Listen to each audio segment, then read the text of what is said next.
his whippoorwill as he sat beneath Mayflower Hill. In the 1930s, during the Great Depression, when many said America was at her lowest point, something truly weird and amazing happened. We started to listen. As a nation, I mean. What is your name? James Griffin. How old are you, James? 21. Where were you born? Tennessee. Tennessee. How long have you been here in Florida? I've been in Florida ever since I was 10 years of age. The U.S. government hired out-of-work writers and journalists and literally sent them out to record the stories of Americans. All kinds of Americans. It was basically a giant listening project. This had never been done before, and on this scale, it has not been done since. When you look at it in historical, cultural terms, this is revolutionary. It shook things up, and things needed shaking up. This is The People's Recorder, the podcast that explores the work of the Federal Writers Project, a 1930s government agency that set out to document the lives of everyday Americans. In its quest to hold up a mirror to America, the project ended up raising just as many questions as it answered. Questions that we still ask ourselves today. I'm your host, Chris Haley. I'm an archivist, actor, and writer. I've been passionate about history since I was a kid when I was inspired by my uncle, Alex Haley, who wrote a book about finding family roots, which was called, well, Roots. You may have heard of it. But even with everything I've learned over the years, it feels like we have only just scratched the surface. We need to keep uncovering our national story to make sure our collective history isn't erased. Important work started by folks on the Federal Writers Project. The journey of the writers on that project starts in the darkest days of the Great Depression.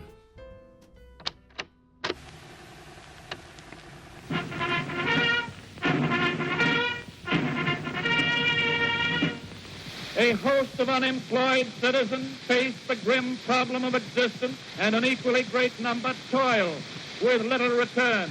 Only a foolish optimist can deny the dark realities of the moment. The Depression is still the worst economic disaster in America's history, shaking a third of the country into poverty that lasted for years. In cities like Chicago, half of all adults lost their jobs. There, we meet a young man named Studs Terkel. Studs would go on to become one of our most celebrated oral historians. But in the 1930s, he was broke, just like everyone else. There was a feeling, what's going to happen to the country? And millions unemployed, and private industry was on its bottom. You see, this is a certain key moment in the history of this country, the Great American Depression. Arthur Miller called it the most traumatic moment of history since the Civil War. President Franklin Roosevelt, elected in 1932 to fix the economy, made it a top priority to get the American people working again, even if it meant the government itself had to hire them. Our greatest primary task is to put people to work. This is no unsolvable problem if we face it wisely and courageously. It can be accomplished by direct recruiting by the government itself. This nation is asking for action, and action now. In the summer of 1935, with an election looming amid massive unemployment, Roosevelt knew he had to go even bigger. His first measures failed to launch a recovery. In fact, after a slight initial improvement, things just seemed to be getting worse. A Fortune magazine survey in 1935 asked the question, do you believe that the government should see to it that every man who wants to work has a job? Over 3/4 of Americans polled answered yes. That same summer, Roosevelt unveiled the Works Progress Administration, or WPA, a big new government agency with a mandate to put people back to work. Of course, we will provide useful work for the needy unemployed because we prefer useful work to the pauperism of the dole. And here and now, I want to make myself clear about those who disparage their fellow citizens on the relief roll. They say that those on relief are not merely jobless, they say that they are worthless. At that time, the idea of government providing jobs relief was radically new. Most Americans consider the notion suspicious. It seemed to go against the American myth of pulling yourself up by your bootstraps. Instead, Roosevelt's New Deal recognized that many Americans needed a hand up to get off the ground. It was an inclusiveness to Roosevelt's policies that really psychologically started stirring people, at least to start moving out of the mire of the Great Depression. That's presidential historian Douglas Brinkley, who has written a lot about Roosevelt and the New Deal. The idea behind all of Roosevelt's New Deal is that people have talent. That you may be poor, you may be broke, you may be really down on your luck, but there's some talent in you. We need you, and we will pay you and we will help you if you kind of pitch in. In all parts of the country, the letters WPA are a symbol of progress and improvement. Many thousands of such jobs as these dot the map of the United States, giving work and hope to people who can't find jobs, and permanent improvements to a host of communities for the years to come. The WPA initially focused on public works that people could see, building roads, schools, parks, and dams to power a rapidly modernizing America. But publishers and newspapers kept laying off more workers, and those workers took to the streets in protest. They needed jobs too. So a small fraction of the WPA budget was allocated for creative programs, art, music, theater, and what we'll be delving into with this podcast, the Federal Writers Project. Enter Henry Alsberg, a New York journalist with experience managing humanitarian aid. In the summer of 1935, he was working in the WPA office in Washington. Alsberg wasn't your typical government bureaucrat. He'd been an overseas correspondent and a playwright. He looked bearish, and first-hand accounts describe him as having rather sad eyes. And although this is debated in recent scholarship, some at the time claimed Alsberg was wildly disorganized. But he was a strong editor and got the job of leading the Writers Project. Alsberg reported directly to a practical politician from Iowa named Harry Hopkins. Hopkins was one of Roosevelt's closest advisors and the director of the WPA. Weeks into the new WPA initiative, Hopkins met with his new group of managers, many of them overwhelmed by the task ahead. They had complaints about all of the bureaucratic red tape and the logistical headaches of getting the WPA started. Alsberg had been quiet. Hopkins turned to him and asked, "What about you, Henry? What's your gripe?" Alsberg said that he had no complaints. He joked grimly, "I haven't had as much fun since I had the measles." Despite the bureaucratic headaches, Alsberg saw great potential for his little agency and had big dreams for it. As he would tell anyone who would listen, the Federal Writers Project would take on a mission to reflect the state of America and its people. That mirror would take shape as a long shelf of books about the states, the American Guides. Each book would be a mashup of a state encyclopedia and travel guide, with driving tour routes pointing out local highlights. As Alsberg himself put it, here read by an actor, "The purpose of the American Guide is to put it into the hands of people who don't realize wonders exist at their own door." But as journalist and author David Kippen notes, what Alsberg called the American Guides, what we now call the WPA Guides, marked a bigger idea than just travel. The Writers' Project was an attempt to introduce America to itself. In the 1930s, I'm not sure America and itself had ever been properly introduced in the first place. America was still a much more decentralized, regionalist country. The guides, I think, were instrumental in helping to acquaint Americans with Americans. With that mission in mind, Alsberg's agency would become the biggest cultural experiment in America's history. When it ramped up, it had a staff of nearly 7,000 writers, from New York to California, and from Alaska to Puerto Rico.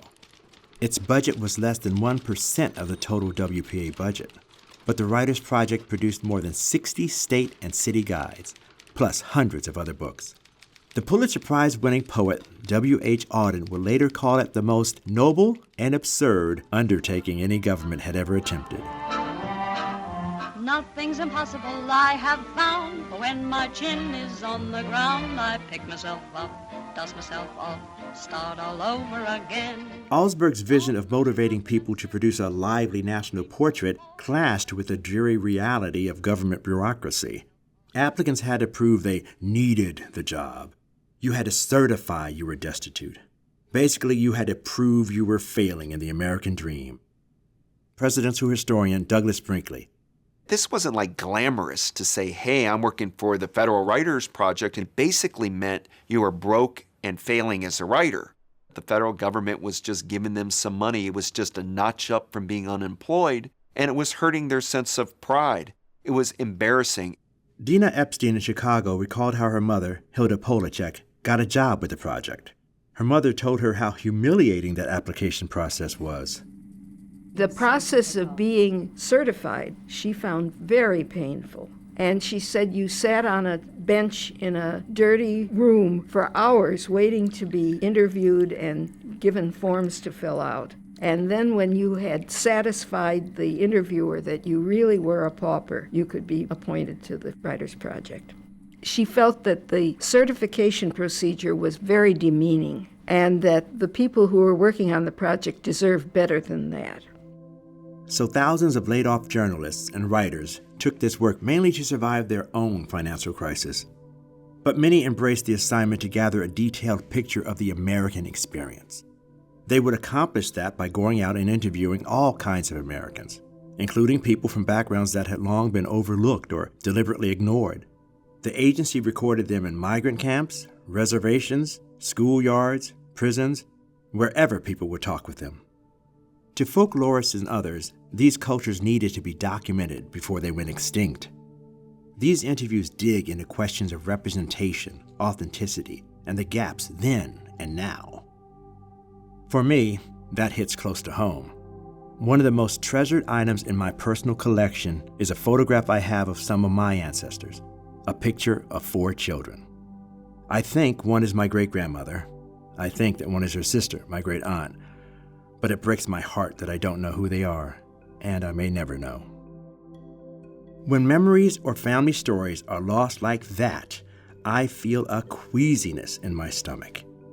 It's a reminder that not everything gets preserved despite efforts like the Writers' Project. I would love to spare future generations the heartbreak I feel when I look at that photo. What do any of us have today that if we don't preserve, the next generation may never know about? There was a real sense of urgency on the project where they wanted to get out there and record these people's stories before it was too late. That's Scott Borchert. In 2021, he wrote a book about the WPA writers and their work called Republic of Detours. The project was creating this snapshot of the country in the Depression. And if it had happened later, like say during the war or immediately after, it would give you a very different picture of what was happening.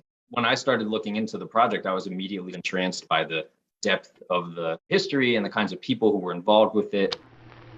My name is Zora Neale Hurston, and I'm going to sing a gambling song that I collected at Bostwick, Florida. That's term time still there. And the men are playing a game called Georgia Skin. That's the most favorite gambling game. Zora Neale Hurston was a celebrated novelist who emerged from the Harlem Renaissance and was drawn to this mission of documenting communities before they disappeared. Hurston was a trained anthropologist who had studied with a national expert, Franz Boas, at Columbia University. But in the Depression, she was also looking for work and took her skills to the Writers' Project, conducting interviews in Florida. Hurston's remarkable recordings are now preserved at the Library of Congress, a priceless audio history, including this account of how she gathered people's stories and songs. You said you learned in a crowd. How do you learn most of your songs? I learn them. I just get in the crowd with the people, and if they sing it, and I listen as best I can, then I start to joining in with a phrase or two, and then finally I get so I can sing a verse, and then I keep on till I learn all the verses, and then I sing them back to the people until they tell me that I can sing them just like them. You may leave and go to Halifax, but my slow drag will bring you back. Well, you may go, but this will bring you back. With the Writers' Project, Hurston's approach took on the feel of a movement.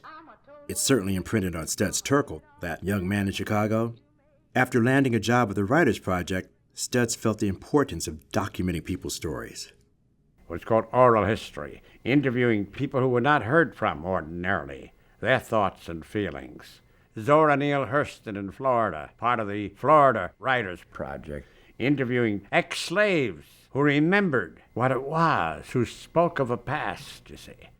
Dr. Tamika Hobbs is an oral historian who spent years interviewing people in the same rural areas in Florida where Hurston did her work in the 1930s. Today, Dr. Hobbs is extending the project's legacy as the regional manager of the African American Research Library and Cultural Center in Broward County, Florida. There were so many good things that came out of the Federal Writers Project in terms of our ability to know and document items from the past. That's an opportunity for oral historians to be intentional about making sure that we are capturing people's stories of survival that still is echoing out. And that's what we always count on folks in the humanities for as historians, as oral historians, especially to have that type of mindset, to have that type of reflection, and to do the work of collection. So I think that that's a real opportunity that remains. Here, actors recite a few quotes from these oral histories that give a sense of the range of the voices documented. A rodeo clown in Oklahoma, an unemployed man in New York, and a sex worker in Chicago.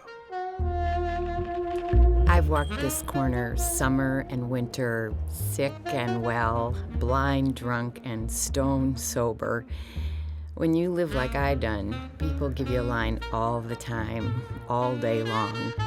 So you gotta be careful what you say to yourself, even more than what you say to cops and doctors.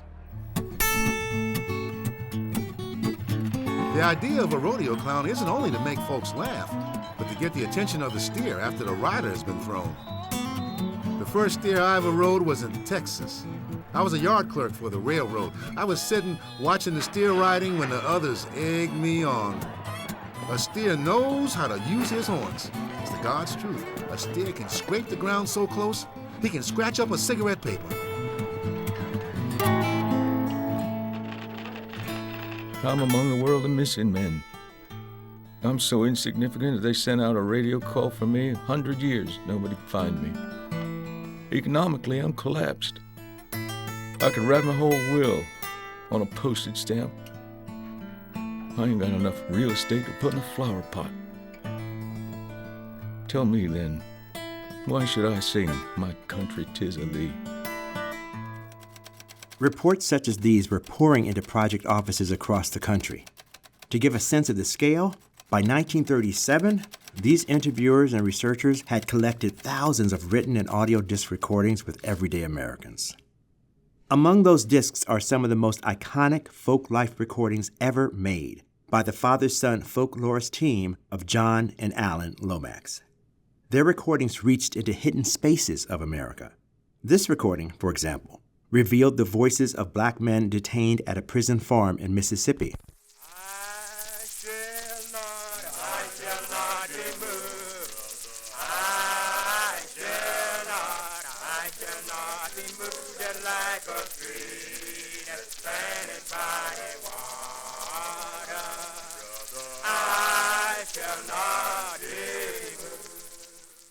Other recordings echo the politics of the day, like this song performed by a white union worker in rural Kentucky.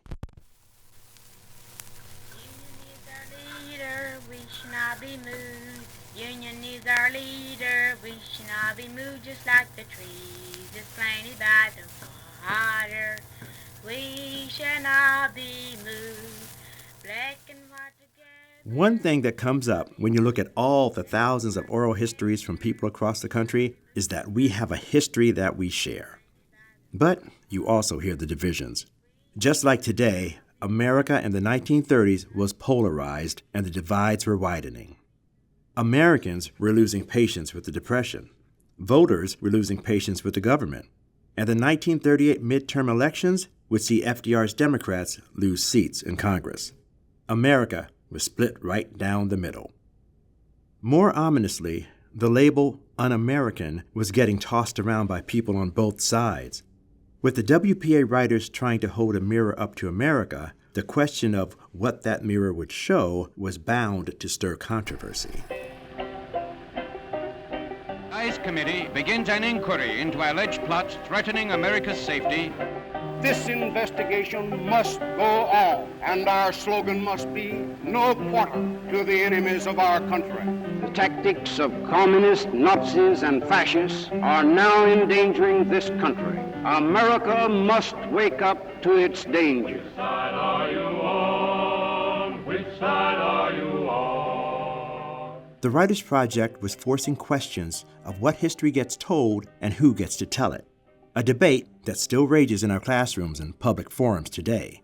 I think the importance of these narratives is summed up by another one of my favorite writers, Ralph Ellison. You know him as the author of Invisible Man, but in 1937, Ellison was an unrooted young writer whose family was scattered by hardship. He spent his first nights in New York on a park bench. Then, a friend got him a job on the Writers' Project. Later in life, he spoke publicly about what the Writers' Project meant to him and to seeing people like him in history. I just wanted to say a word in favor of the collections of regional and ethnic histories, folk say and so on, which was published during the WPA. Let's face it, there's something called official history, but you couldn't find the truth about my background in that history.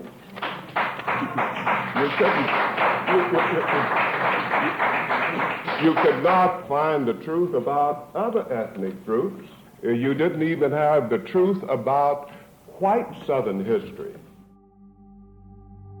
Despite the fact that it was a make-work program for the unemployed, the list of creatives who came out of the Writers' Project later included filmmakers, winners of the National Book Award, National Poet Laureates, and even a Nobel Prize winner.